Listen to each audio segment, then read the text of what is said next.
Jamaah duduk. Silakan buku tauhid dibuka.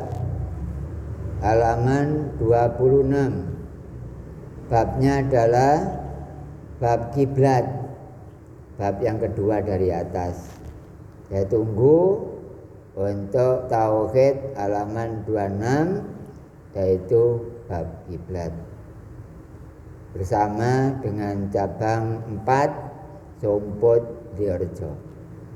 Untuk lebih barokah dan manfaat, marilah kita baca bersama bab kiblat. Bismillahirrahmanirrahim. Bab kiblat. Kiblat iku ana 5. Nomor 1 kiblat Ars.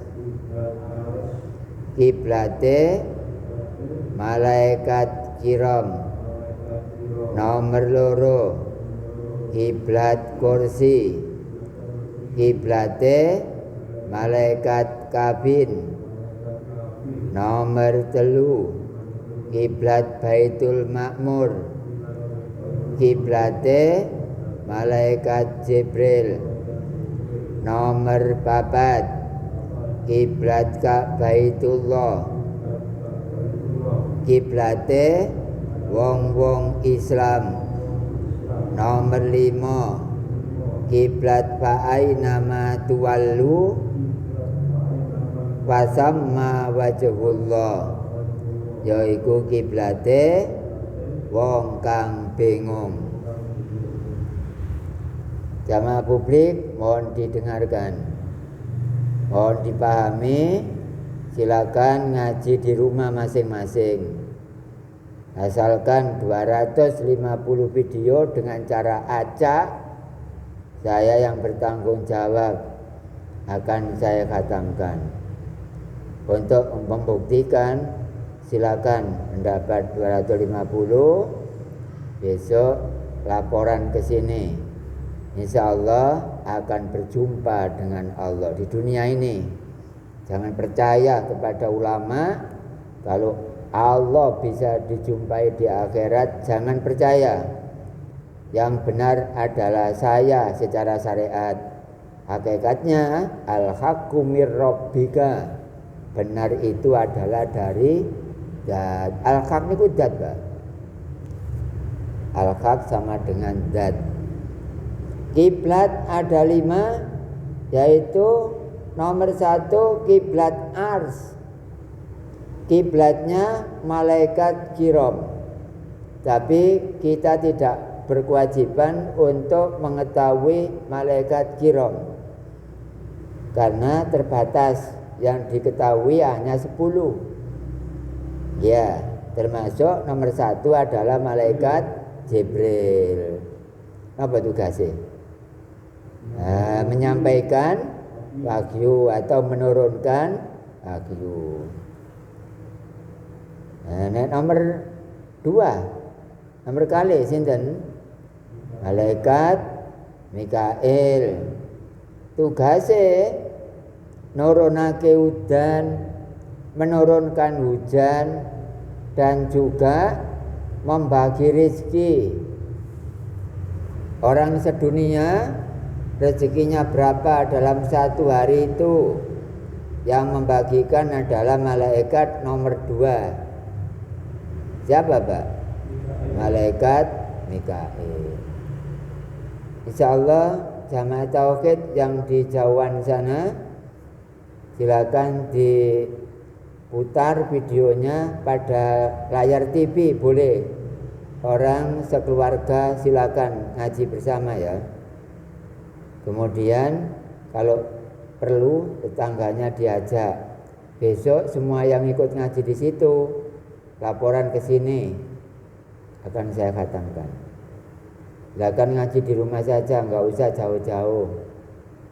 Mau ngaji lain juga boleh, tapi jangan tinggalkan tauhid. Banyak orang yang dilaknat oleh Allah karena setelah makrifat dia tidak ada perjuangan sama sekali. Nuruti nafsune dhewe, gak berdasarkan akal. Setelah makrifat ia adalah tidak ada kekuatan lagi di dalam ilmu tauhid. Jangan ditiru. Karena sifat seperti itu bukan sifat yang baik, melainkan adalah sifat yang jelek, merendahkan terhadap tauhid. Tidak boleh, karena ilmu tauhid milik Allah, bukan miliknya Bairban, bukan milik saya, bukan milik Nabi Muhammad, tapi adalah milik Allah. Malaikat yang ketiga, Israfil, tugasnya meniup sangkakala. Zaman harus tahu tugas dan namanya aja, nggak apa-apa. Gak usah wajib mengetahui malaikatnya, enggak wajib. Nomor 3 apa? Malaikat Israfil, tugasnya meniup sangkakala. Malaikat nomor 4, Israel, tugasnya mencabut nyawa. Cabutnya apa? Bahaya ini. Ada ulama meninggal dunia, tapi dia tidak senang terhadap tauhid, malah menjadi ulatnya tauhid. Maka matinya dalam keadaan memalukan. Ulama padahal dalam keadaan memalukan. Kenapa? Ya, kenyataannya ya memalukan dah. Karena semasa hidup nyampai dengan ilmunya Allah, yaitu ilmu tauhid. Malaikat nomor 5 dan 6, bukan nakir, munkar dan nakir. Tugasnya bertanya di alam kubur, tanya tentang apa? Tentang Allah, tentang zat Allah. Orang itu kalau hatinya tidak kenal tauhid, maka dipastikan besok di alam barza pasti kuburannya gelap. Gak oleh bantah maneh. Gak boleh bantah. Gelapnya kuburan karena gelapnya hati. Padangnya kuburan karena padangnya hati. Cerahnya kuburan karena cerahnya hati. Jangan sampai kedahuluan mati tidak tahu Allah. Maka musuh di dalam kubur satu adalah malaikat mungkar nakir. Nah, yang kedua adalah harimau. Ada harimau. Yang ketiga adalah ular. Yang keempat adalah kalajengking. Yang kelima adalah semut lenyeng. Yang keenam adalah kelabang. Yang ketujuh adalah anjing. Akan menakut-nakuti di alam kubur bagi mereka kedahuluan meninggal dunia tapi tidak tahu kepada Tuhannya. Kenapa? Karena dia tidak ada niat sama sekali untuk mengikuti pengajian tauhid, sehingga hatinya tidak tahu Allah itu siapa. Enggak tahu. Tugasnya malaikat mungkar dan nakir. Malaikat yang nomor 8, nomor 7, yaitu di sebelah kanan paha. Ya, Pak. Raqib. Nah, sebelah kanan namanya raqib. Sebelah kiri atid. Kalau sebelah kanan nulis amal-amal manusia yang baik-baik. Berangkat ngaji dicatat di sini. Belum berangkat masih niat saja sudah tercatat. Untuk membantu orang yang lemah, catat di sini. Memberikan sedekah, catat di sini. Hal-hal yang baik, tanggungannya malaikat sebelah kanan, namanya raqib. Sebelah kiri malaikat atid menulis semua amal yang jelek, termasuk perbuatan yang dilarang oleh Allah. Dicatat oleh malaikat sebelah kiri, yaitu namanya malaikat atid. Yang nomor 9, malaikat Malik, tugasnya adalah menjaga pintu neraka. Malaikat Malik itu besok menjadi guru tauhid, tapi mengajar tauhid terhadap orang yang di dunia tidak pernah ngaji tauhid. Diajari di alam akhirat, akhirnya dipukuli semau dia. Nomor 10, malaikat Ridwan. Tugasnya menjaga pintu surga. Tapi kalau sampean sudah makrifat, tidak usah pamit atau permisi kepada malaikat Ridwan, langsung ditangani Allah sendiri. Itu syariat adalah yang menjaga pintu surga adalah malaikat Ridwan. Hakikatnya yang menjaga Allah sendiri. Itu jenenge mlebu swarga cepete kaya kilat. Seperti itu. Sampean enggak ngaji tauhid, mau jadi apa di akhirat? Sampean ngaji bener. Sampean sing ngaji kan ibaratnya kan pendengar mawon. Sing nyampeaken kan kula. Ana apa-apa kan otomatis kula. Sampean lungguh lah wis. Nomor 1 malaikat kiram, tapi tidak wajib diketahui. Apa fungsinya aras? Adalah tempat atau kiblat khusus bagi malaikat kiram. Ada kelebihan apa? Wallahu a'lam. Yang tahu hanya Allah. Nomor 2, kiblat kursi. Kiblatnya malaikat kabin. Ya, bukan kursi-kursi itu bukan, Mbak. Kursi dalam arti namanya kiblat kursi. Untuk apa? Untuk mengabdikan diri kepada Allah, tapi dikhususkan untuk malaikat kabin. Dikhususkan untuk tempat sholatnya, maksudnya tempat ibadahnya dinamakan kiblat, tapi kiblat kursi. Enggak potongannya kayak kursi, enggak. Namanya aja kiblat kursi. Tapi malaikatnya enggak wajib diketahui. Yang wajib hanya 10. Malaikat Jibril sampai malaikat Ridwan.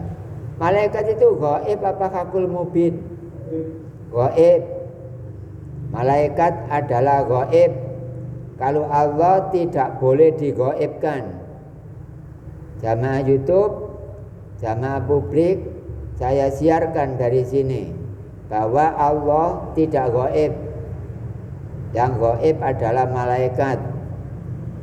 Harus berbeda.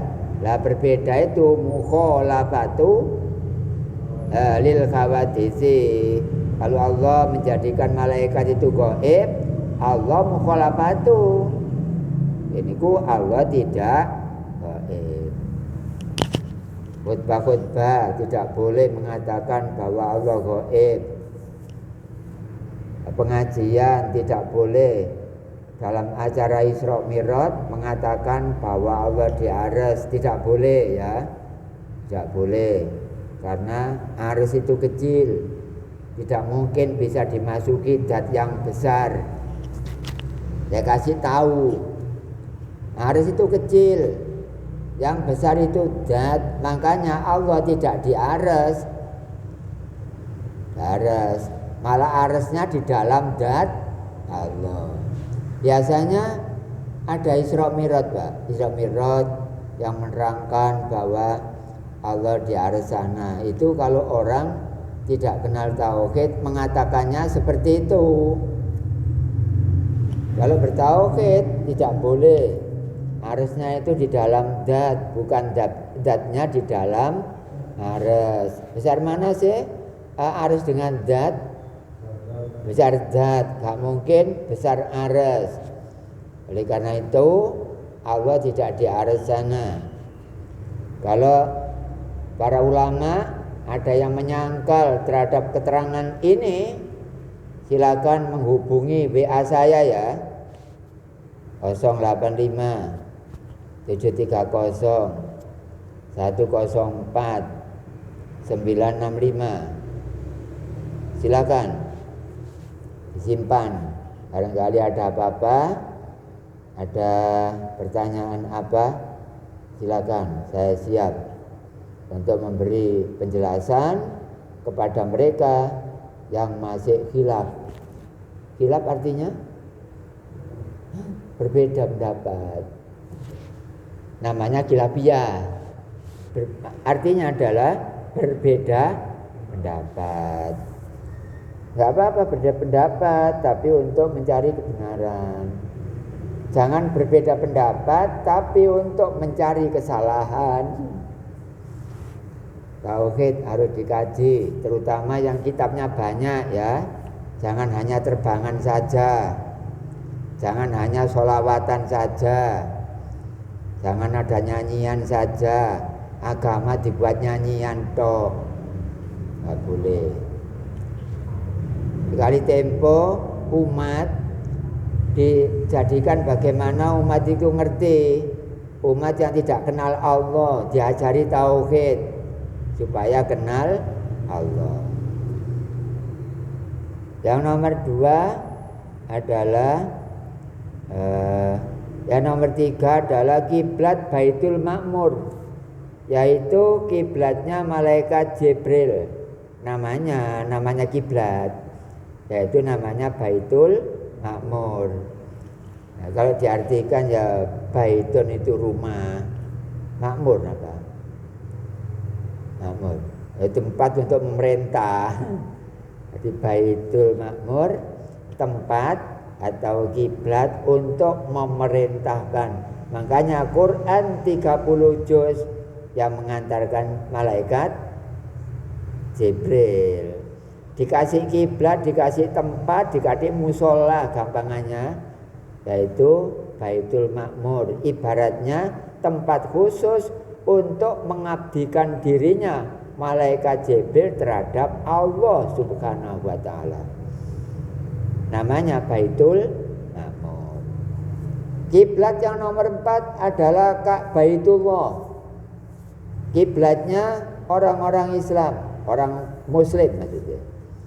Ka'baitullah tempatnya hanya satu, Makkatul Mukarramah. Pun diwalik, pun Makkatul Munawwarah. Sopi. Nek Madinatul Munawwarah pun diwalik, Madinatul Mukarramah. Insya Allah ya enggak, tapi kan memberi peringatan jangan sampai terbalik. Nah, orang-orang Islam banyak yang terbalik, Pak. Terbaliknya gini, sebenarnya orang sholat itu menyiapkan yang disembah dulu. Orang sembahyang menyiapkan kepada yang disembah. Nah sekarang enggak nyembah dulu, tidak ada persiapan, kan terbalik. Makanya orang syariat gadik tauhid sembahyangnya jungkir walik. Jungkir walik. Wis gitu tok, rukuk, sujud, longgo, berdiri, rukuk, sujud, longgo. Enggak tahu yang disembah. Boleh gadik ngerti pelajaran tauhid, disangka ngaji tauhid ku haram. Disangka ngaji tauhid iku aliran. Para jamaah YouTube, tolong dibantu saya ya. Jelaskan kepada mereka, bilang kalau tauhid itu bukan aliran, tapi bilang adalah ilmu. Beritahu kepada mereka kalau aliran itu listrik, itu ya. Kalau tauhid bukan aliran, tapi apa? Ilmu. Makanya orang-orang yang beragama Islam, ilmunya harus tauhid. Tidak boleh beragama Islam, ilmunya Islam. Tidak ada ilmu Islam. Yang ada itu agama Islam. Sampeyan rungokno kula ngomong ke insyaallah berilmu kok. Insyaallah jamaah publik, terima kasih yang sebesar-besarnya karena ada kebijakan tentang pengajian tauhid. Orang satu publik atau sepublik semuanya, saya yang mendidik. Apabila Anda semuanya mau saya didik, kalau tidak keluar jauh-jauh dari sini. La ikraha fiddin, tidak ada paksaan dalam agama Islam. Tidak ada paksaan dalam agama tauhid. Mau ngaji, monggo. Enggak mau ngaji, silakan. La ikrah fiddin, tidak ada paksaan dalam agama. Siapa yang ingin berjumpa dengan Tuhannya, seandainya pergi ke Ka'bah sana, Baitullah, supaya tahu sebelum berangkat melihat zat Allah dulu di dalam Ka'bah dari Indonesia sini, kemudian nyampe di Makkatul Mukarramah sana juga harus berjumpa dengan zat. Itu aturannya ilmu tauhid. Jamaah yang sudah makrifat jangan lupa kalau pergi haji, umroh dan lain-lain, silakan menyaksikan Allah dulu dengan membaca syahadat sebelum berangkat. Asyhadu an la ilaha illallah wa asyhadu anna Muhammadar Rasulullah. Menyaksikan dulu sebelum umroh, sebelum berangkat ke haji. Saya bersaksi bahwa tiada Tuhan selain Allah. Tapi jangan lupa membaca seperti itu, hatinya, mata hati dan mata kepala harus melihat kepada zat. Menyaksikan dulu sebelum berangkat umroh dan haji. Lalu di sana juga berjumpa dengan Allah. Itu yang benar. Ya, jarang-jarang orang memiliki pengetahuan seperti itu kalau tidak mengikuti pengajian tauhid. Pengajian tauhid ada dua. Ada tauhid syar'i, ada tauhid hakiki. Tauhid syar'i hanya hafal sifat wajib 20. Tauhid hakiki tidak hanya hafal saja, tapi menjumpai kepada yang punya sifat wajib 20. Nggih, hukumnya apa? Hukumnya adalah fardu thalabul ilmi faridotun. Gak gini, thalabul ilmi wajibun, enggak. Faridotun. Kenapa Pak? Bedanya apa? Kalau fardu pasti wajib. Kalau wajib belum tentu fardu. Ambil itu yang pangkat. Ambil itu yang tinggi, yang paling tinggi. Cita-cita harus setinggi langit. Adapun cita-citanya hanya sekedar 40%, enggak apa-apa. 40% itu kalau diskor sama dengan 100%. Nomor 5, kiblat fa aina ma tuwallu fasamma wajhullah, yaitu kiblatnya orang yang bingung. Bapak Ibu sembahyang di daerah lain, ternyata keliru kiblat. Wah, sebelah barat itu mana kok nggak ada orang yang saya tanya. Bisa main sholat aja. Sholatnya bagaimana? Sakarepe ngadepe, bang ngadep ngalor, bang idul nggak ada sing takoni. Apa sah Pak? Sah. Tapi khusus orang bingung. Tapi kalau kita tahu kalau sana barat terus sembahyang ngadep ke selatan, ya nggak keterima. Sembayangnya harus bener. Ada bingung, wah aku gak ero iki. Kulon niku endi, wetan niku endi. Ternyata enggak apa-apa, sah, tapi menggunakan kiblat yang nomor 5. Namanya kiblat fa aina ma tuwallu fasamma wajhullah. Awal-awalnya walillahil masriku, ya, wal maghribu fa aina ma tuwallu fasamma wajhullah innallaha wasi'un alim.